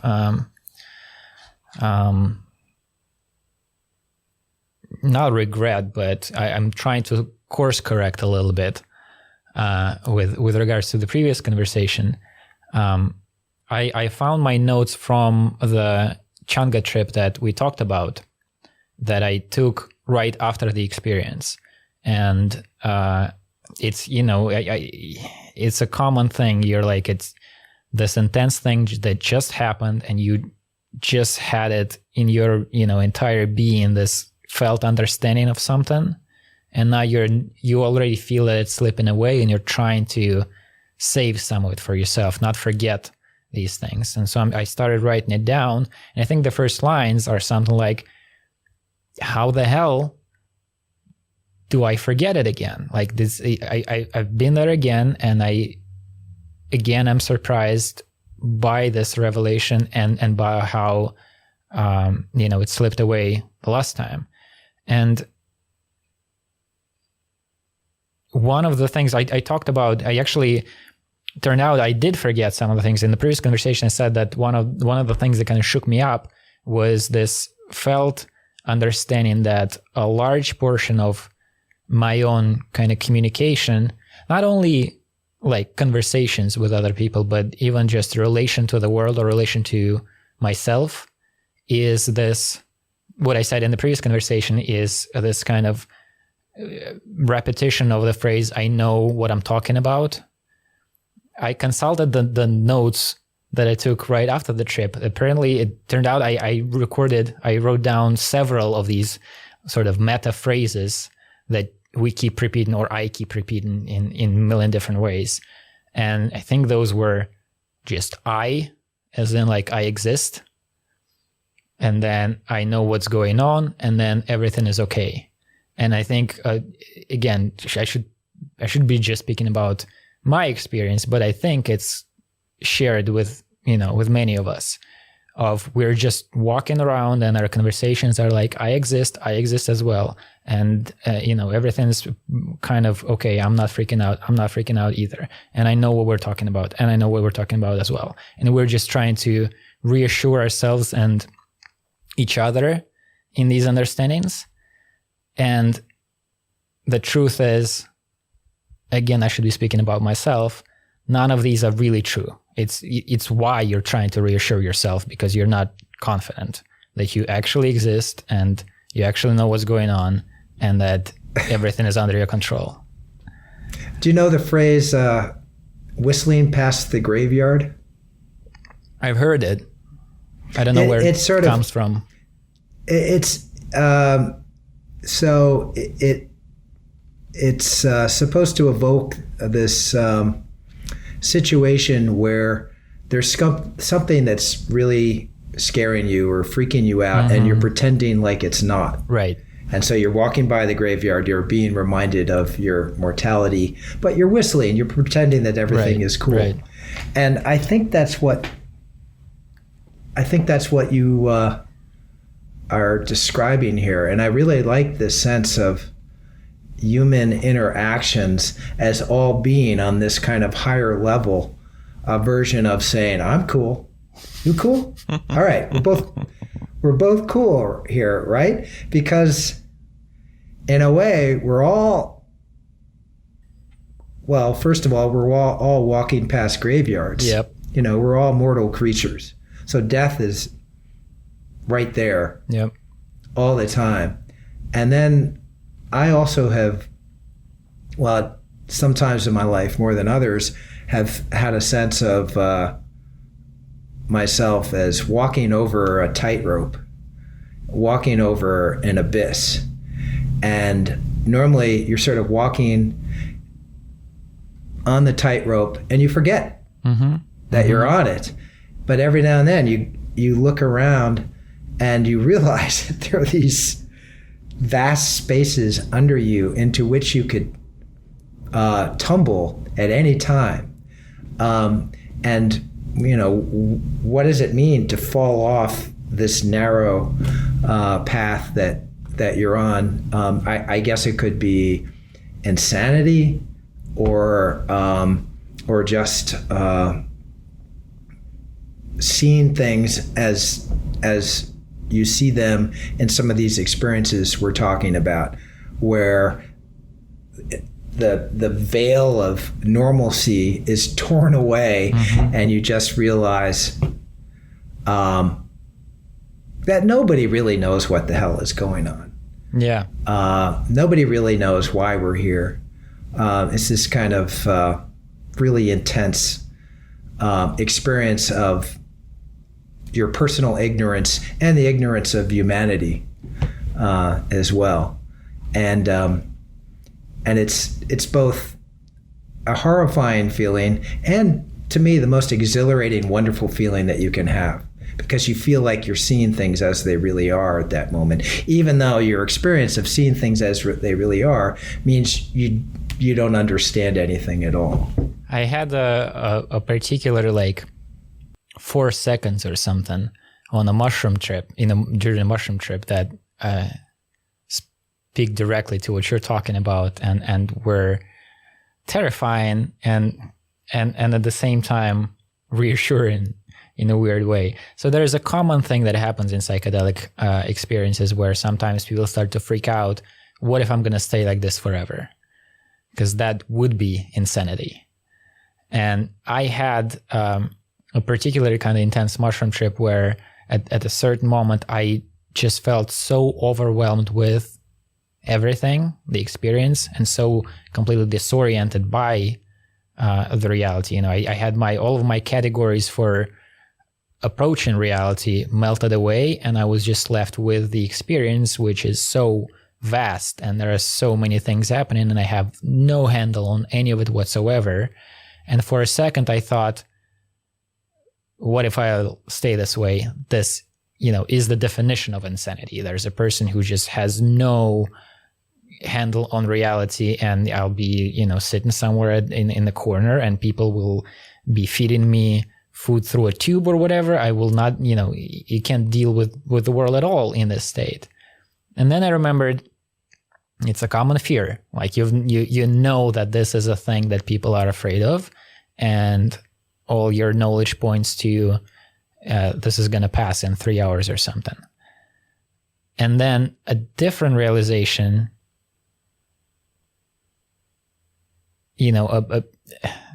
emerged, which I couldn't understand whether I should be happy about it or more terrified than the previous one, which was, it's most definitely going to be over in a few hours.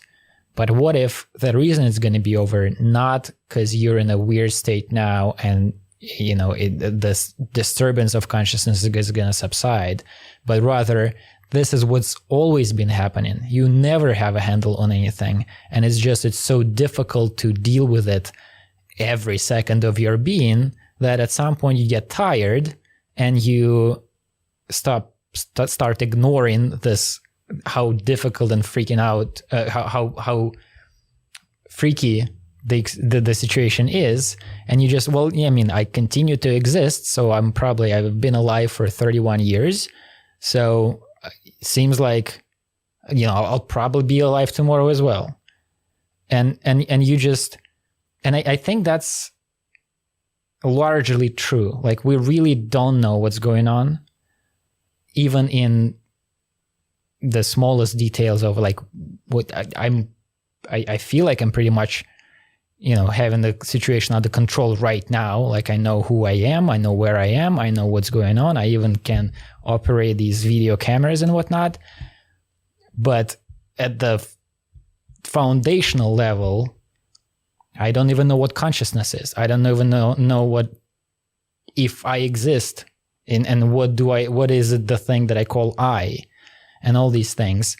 And the reason I can ignore the absence of the foundation for any experience that I have is kind of habit. Like, this has been happening this way for some time. And so it continues on momentum. Yeah, there are a couple of as you're talking, I've been jotting things down. There was an essay that I read by a kind of a psychiatrist who was interested in religious and mystical experiences. This must be 30 or 40 years ago, and I encountered it while I was writing my book, Rational Mysticism. And he said that there are these two forces that are very powerful, cognitive forces, that are probably embedded in us by natural selection, by evolution. He called them automatization, and another one was called, I think, utilization. Anyway, the basic idea is that we're designed, we're only here for one reason. We're here to make copies of ourselves, right? And live long enough to reproduce. And so we've got various things that we have to do in order to accomplish it. And so we're designed to be as efficient as possible. And our brains are designed to sort of figure out what we have to do to accomplish these goals, to achieve status and respect, and the desire of appropriate possible mates and all that kind of stuff, and to do it as automatically as possible. So you learn certain routines, and then your brain tries to, you sort of practice them over and over again. And then you can do them with very little thought, right? Actually. And the utilization part just refers to the idea that normally our brains are always thinking, what do I have to do? We've always got these sort of implicit to-do lists in our heads, and we're sort of checking things off that we have to do to be functioning members of society, right? And these two forces, automatization and utilization or whatever it is, they both turn us into zombies. They turn us into robots that, we sort of sleepwalk through life. And that's good from the point of view of evolution, because then we're going to get the job done. We're going to be breeders, or we're going to take care of that. But it means that we very rarely sort of stop and pull ourselves out of that robotic state and look at what's going on around us. And with good reason, because the kinds of experiences we're talking about here are extremely disruptive.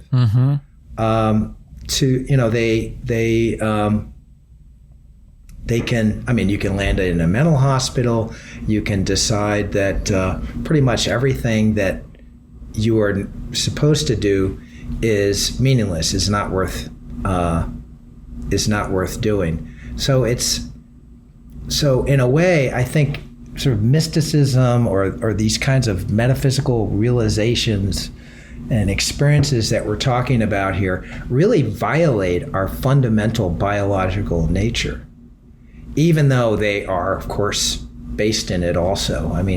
These experiences we're talking, when you're taking DMT, that's biology. Right. And DMT, it occurs naturally in the brain and all that kind of stuff. And there's also isn't like you're talking about, so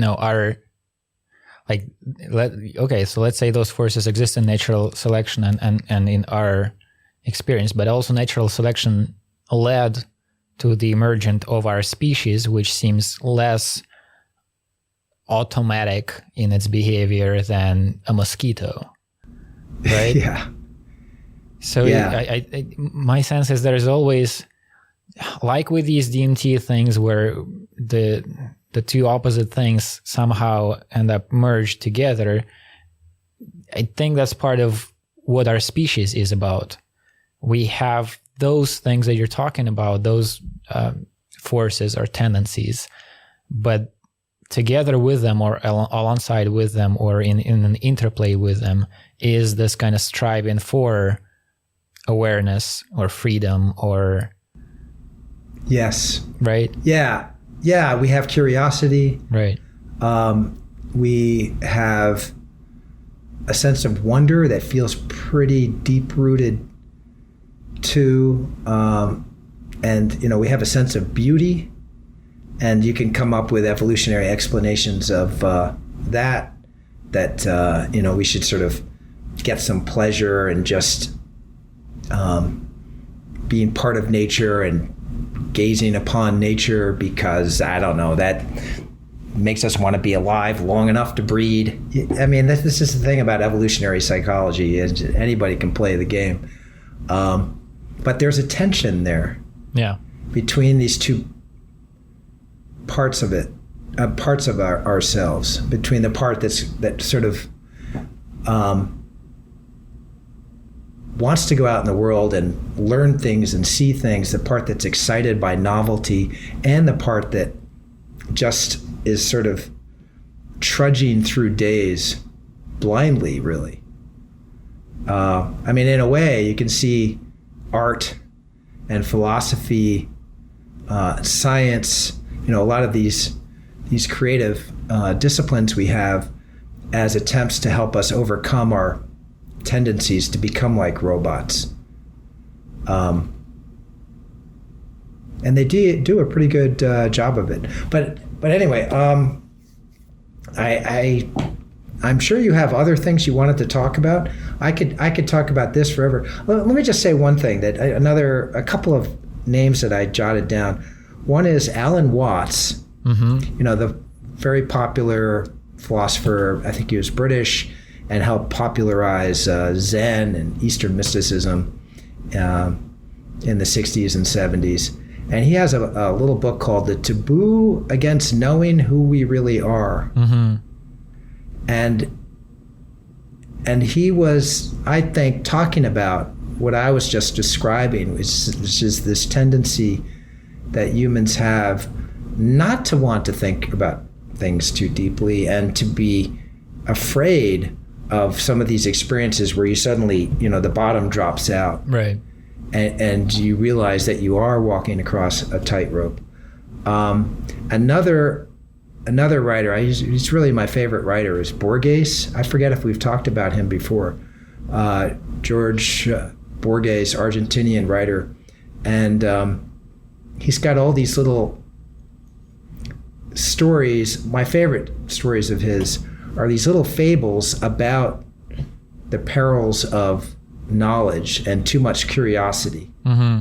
and about how they can, what is the difference between seeing everything, understanding everything, and just being a total lunatic?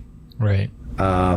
And what does it mean to really know yourself? One of my favorite stories of his is called, it's just a tiny little thing. It's not even a story. It's just a description of this feeling that he has. It's called Borges and I. And in it, he talks about how as he became a successful writer, he became oppressive to himself. And so he split into two selves. One was Borges, the writer, this famous person. And another is Borges, his real self, mm-hmm. that feels like it's being trapped or suffocated by this kind of famous public self. And he describes his life as of flee from that other self.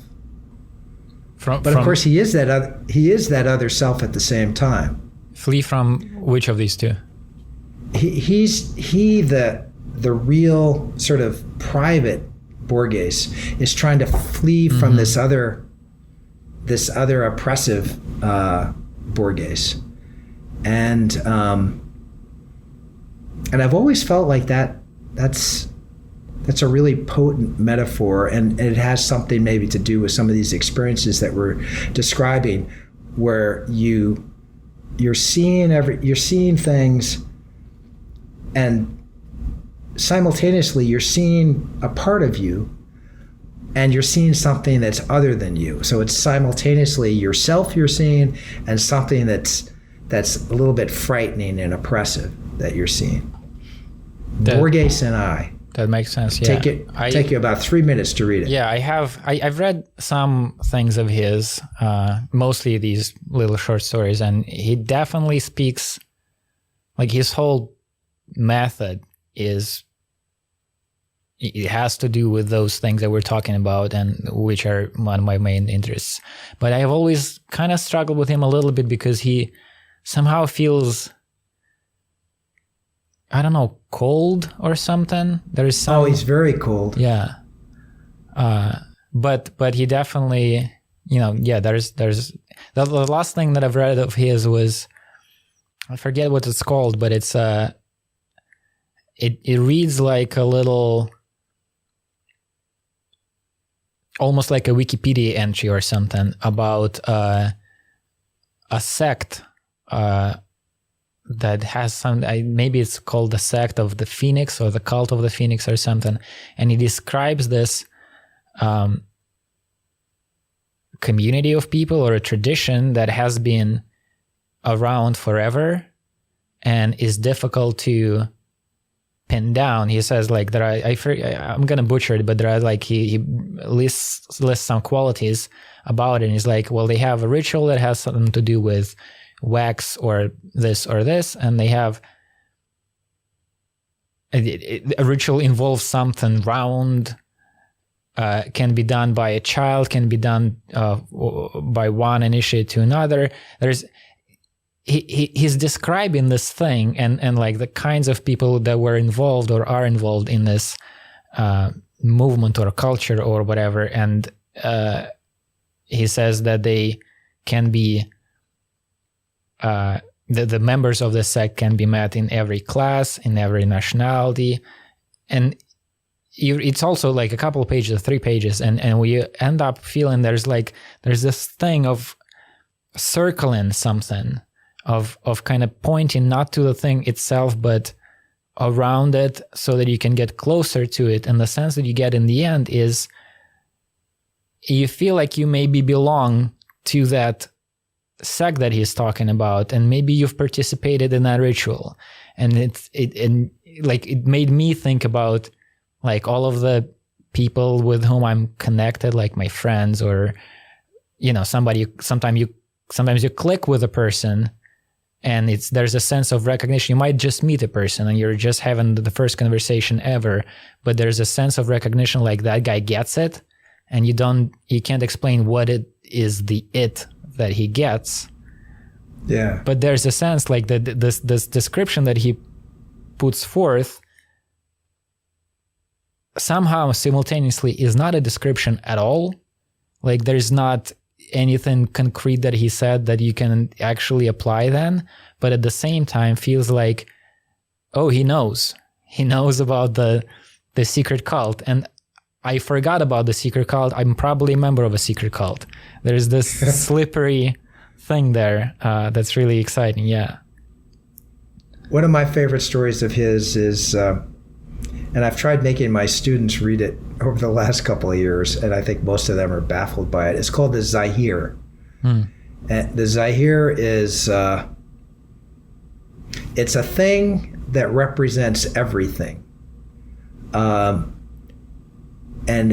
it can be anything, but you know, it's kind of like the universe in a grain of sand. It's that idea of Blake's, and then Borges just kind of runs with it.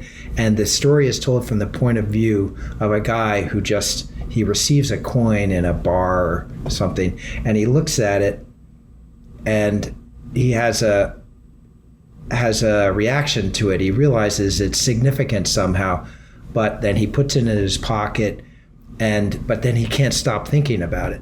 And then he tries to get rid of it, and he gives it to, he uses it to pay for things, and it always comes back to him.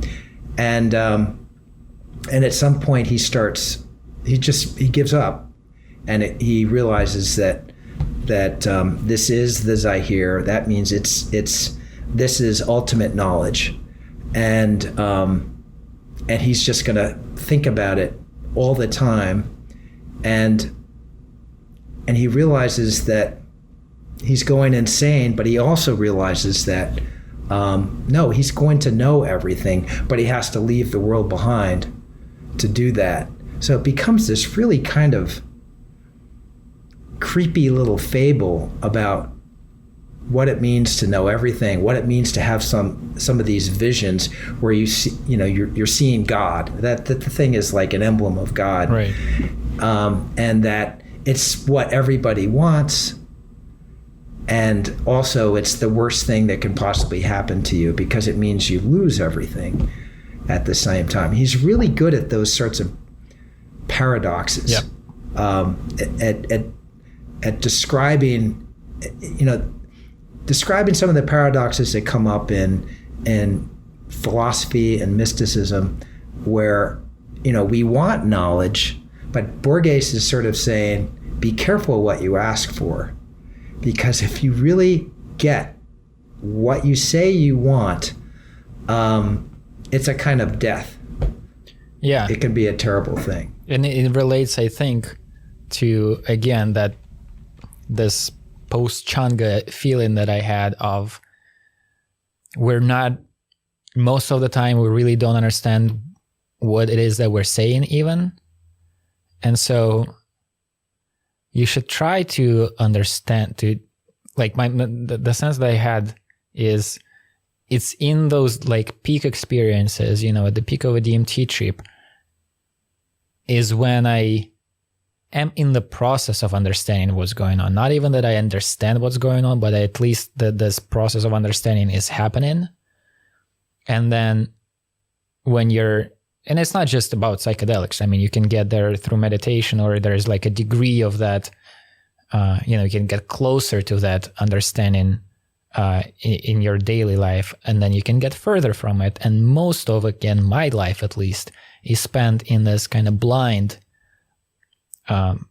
space, and yet I keep talking, and I don't actually know the meaning of the words that I utter, and so it's very difficult. It seems very difficult to like really hold on to this, or not hold on to, but like to really prolong this at least process of understanding.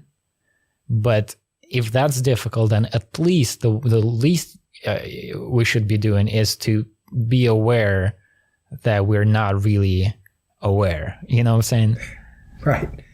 That's that's not bad if you reach that point, I'd say, to be aware of. I mean, not to be too pretentious about it, but Socrates said that wisdom is knowing what you don't know.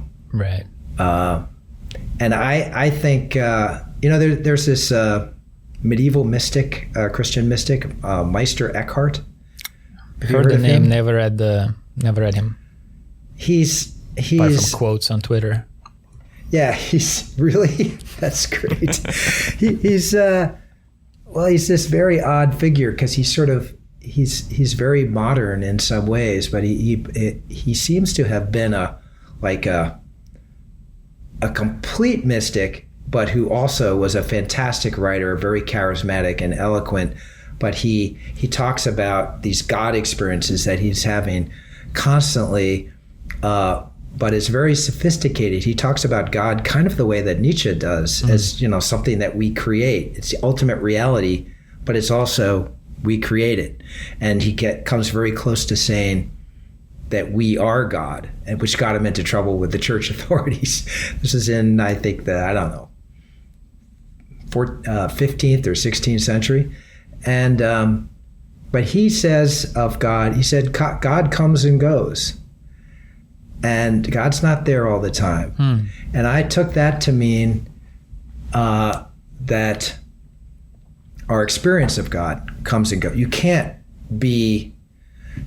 just be looking at the sun all the time, or it's not going to be good for you. So there are some gurus, I guess, who claim to be in that state, I don't know, 24/7, even while they sleep.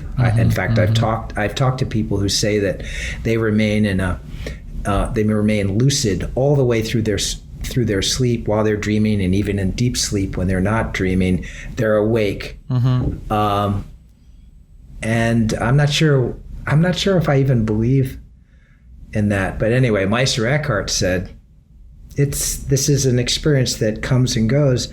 And I think if you have any glimpses at all, it's pretty great. And then it's a matter of, when you're in the state that we're in now, I guess, you're trying to figure it out, figure out what it means, figure out how to talk about it in a meaningful way so that other people have a clue what you're talking about.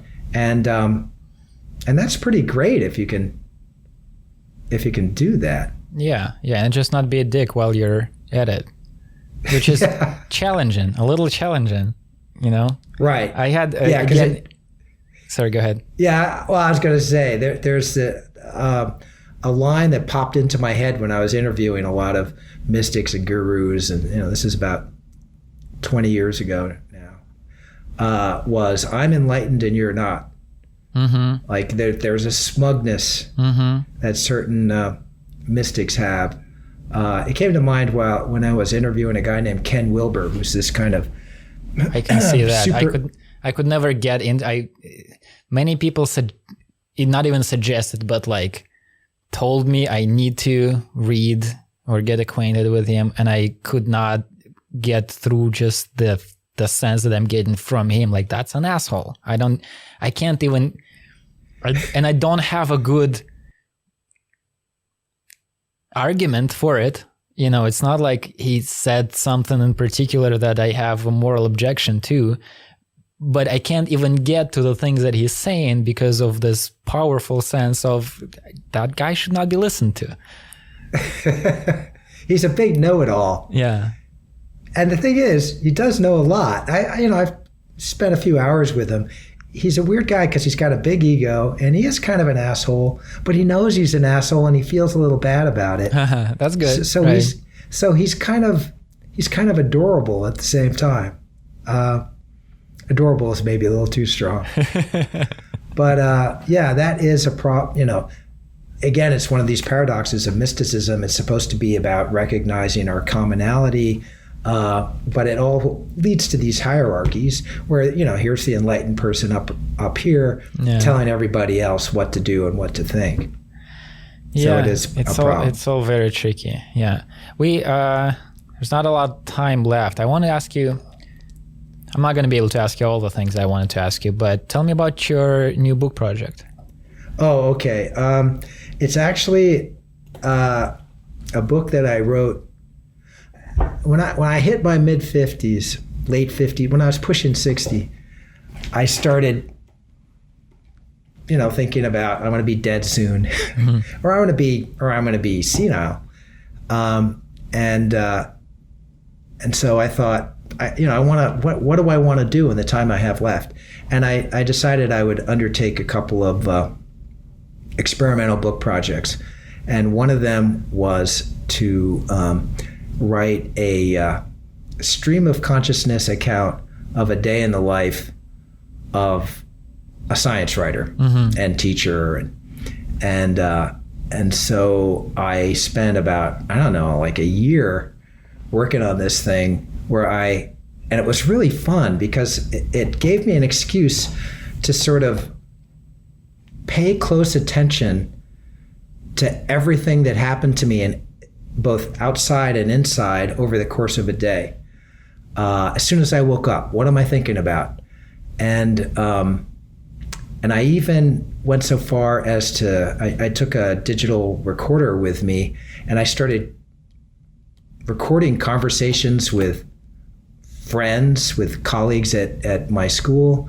I recorded a class, a freshman humanities class that I was teaching on William James, an essay that he wrote about the stream of consciousness, stream of thought, he called it.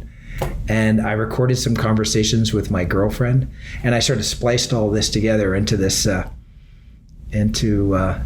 book, and it was terrible. It was really bad. It was like unreadable. A few people read it because they were nice, and I could tell it was terrible. It was just like this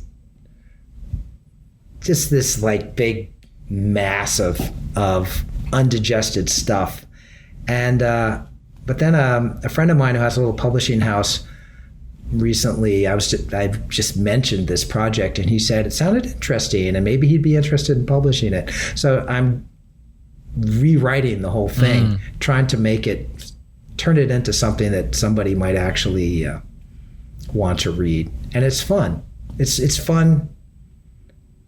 I mean, the main reason I enjoy it is because it's I think of it as in a way a kind of spiritual practice to pay very close attention. That makes sense, yeah. To everything that's happening to you over the course of it. I don't know if it's ever going to be published, but that's what I've been working on. That does sound like something that's worth working on, even if it doesn't get published. Yeah. And if it does, there's a quality to this that I've been thinking about a lot lately, having to do with these podcasts partly, but also just trying to understand what's going on, in the world. And I think one of the things that is happening is there's, I call it the blurring of the line between the personal and the public. Like what we're doing now, if we never publish this recording, it's still worth it. It's a conversation. Like you're getting something out of it, I get something out of it. There's a human connection. It's what humans have been doing their entire history, talking to each other. Yeah. And so that's like, let's say, just the recordings get destroyed and nothing gets published, nothing to worry about. It was time, well spent. But if they don't get destroyed and they do get published, then it becomes this thing in the public eye and people can join the conversation, either as as passive participant just by listening to it or writing a comment or something. And so there's something going, and it's like that. It's kind of new, I think, because the nature of the conversation we're having now is not something that you would do on TV or in these older versions of mass media. It's really closer to how we would talk if we just met, in a bar or something. Right. And so it ends up, we're kind of, it's almost like, McLuhan had this idea that every technology, every medium, he called them, is an extension of a human faculty or sense.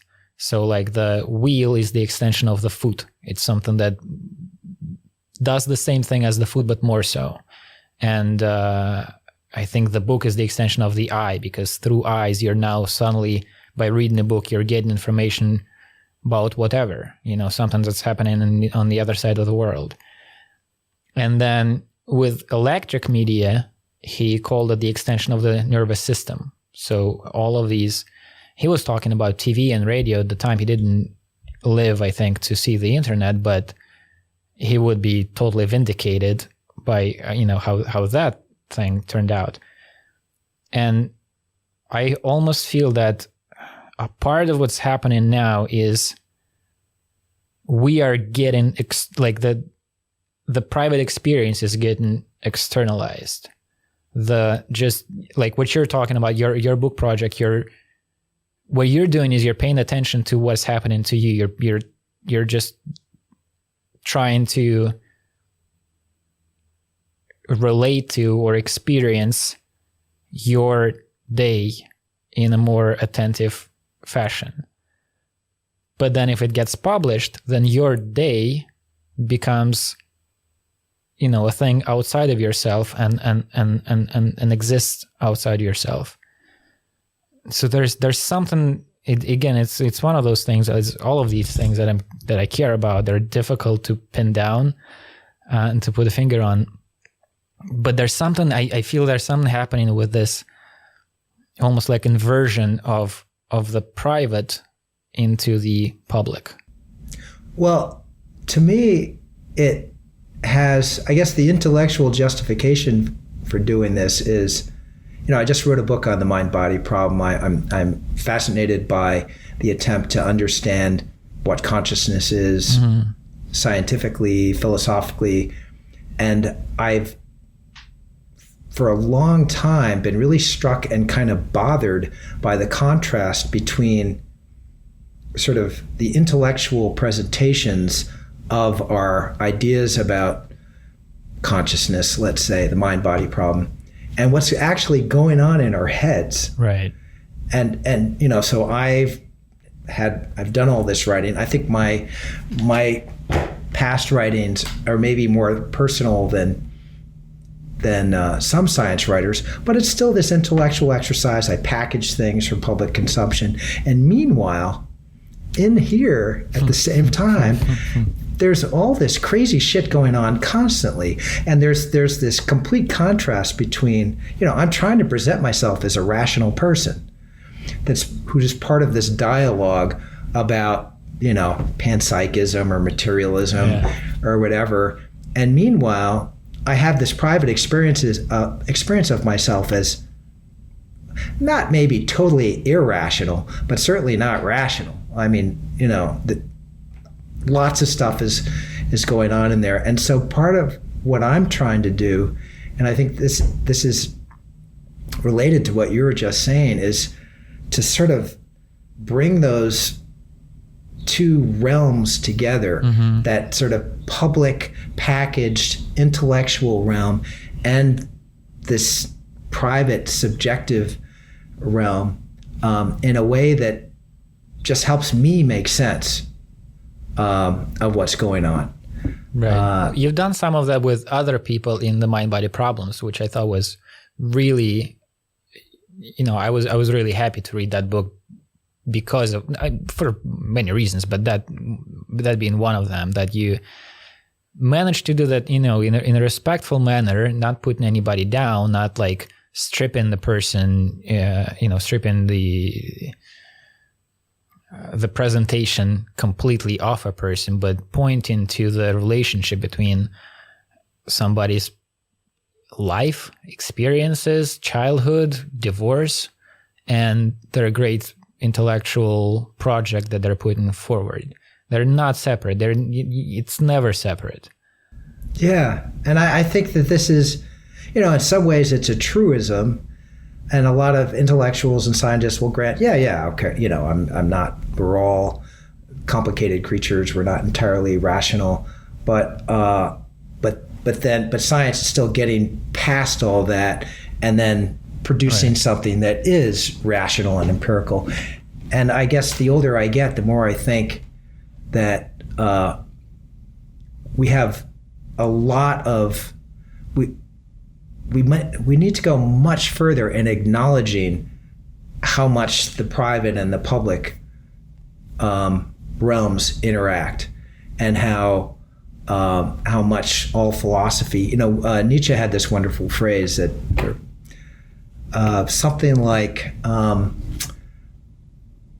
all of philosophy is really a form of biography, which I think is pretty obviously true, and it's why philosophies all are so divergent, especially the great ones.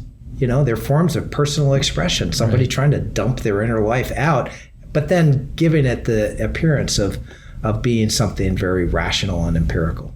Right. Anyway, let me just say, I think what you're doing is great, and and you're and I think it's really interesting that you're so concerned with communicate. You're a communicator, but you're also stepping back and saying, what does it even mean to communicate? And this image that you have of us going through and kind of giving each other these tentative signs of reassurance,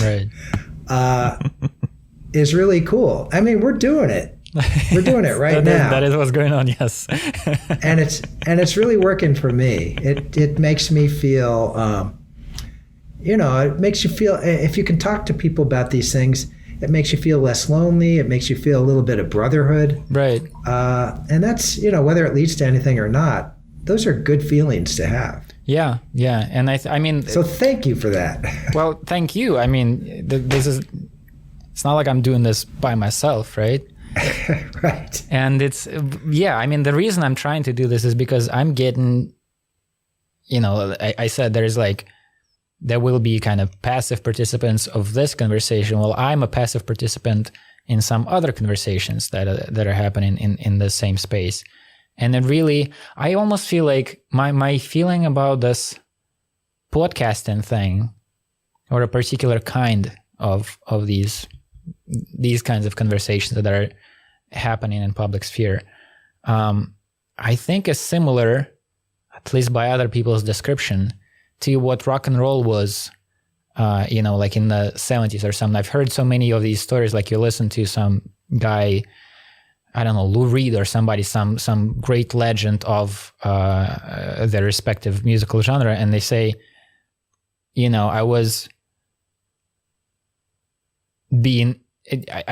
had a kind of alienating experience in school or something. When I was 12, I was a weird kid and I couldn't relate to the people around me. And then I turned on the radio and I heard Elvis or somebody. And your mind would get blown by the idea that this is possible. There are people who are making this music somewhere, and there are people who are listening to this music somewhere. And you should probably go out and find those people and figure out how to be a part of this thing. And there's this liberating sense, and what you're talking about, a sense of connection to others through this. And that's what I get through, podcasts, through, I sometimes say that McKenna is the only person who managed to have a successful person after he died. His talks are posted on this podcast, Psychedelics Alone. And I remember when I first heard some of these recordings, that was such a great sense of, it took me a little time. Like I listened to a few hours before I realize that I'm actually understanding the words that he's saying, like I always had this feeling, at first I had this feeling that, it's really interesting, but the level of English is a little too complicated. Like I'm struggling as a non-native speaker. And then, in a few hours, I had to recognize, no, I do understand all the words and all the sentences. It's the thing that slips away it doesn't have to do with the English language. It's having to do with the mode of speaking that he uses. And, but that mode of speaking, like, it's very similar to like learning a language. After a little bit, I learned to understand what he's talking about, and I learned to use that mode myself, like you would with a language. And he had one of these lectures. He was titled "Permission for Smart People to Think," and that's what I got out of it. One of the things that I got out of it is this. And what I'm getting out of the conversations with you as well.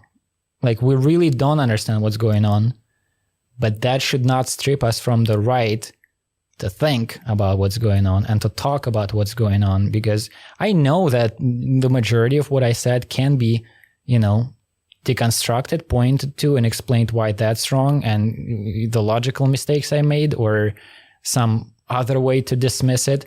But I'm alive. I can't postpone relating to what's happening to me until I learn quantum physics properly. I have to relate to my experience now, and I have to talk, to think about it and to talk to others who are trying to do the same thing, because then we actually will live a life, as opposed to, again, just like postponing it and then keeping it quiet until we formulate it in a certain way that can be shared with others, or we find a safe space to talk about this. Fuck that. I want to be, I want to have conversations now. I keep thinking of more things I could talk about, but I've got to, I have to go now. Right. But one thing I will say, you should have this author named Tao Lin on your show. You should talk to him. He wrote a whole book about McKenna. I don't know if I've mentioned. You have. I started actually reading that book. It's somewhere here, a printout. I couldn't get not that I couldn't, but I just stole it. But I want. I'm subscribed to him on Twitter, and I'm approaching this. It always takes me a little bit of time to get there, but I'd like to. And again, just it's exciting for me to see you doing this and working on this project. I can't wait to see where it goes, and I'm really glad to be a part of it. Well, I'm very happy you're a part of that too. So I keep trying to remind myself and suggest to you for us to do this, regularly. Okay. Yeah? Sure. Yeah. You know where to find me. Okay. Sounds good.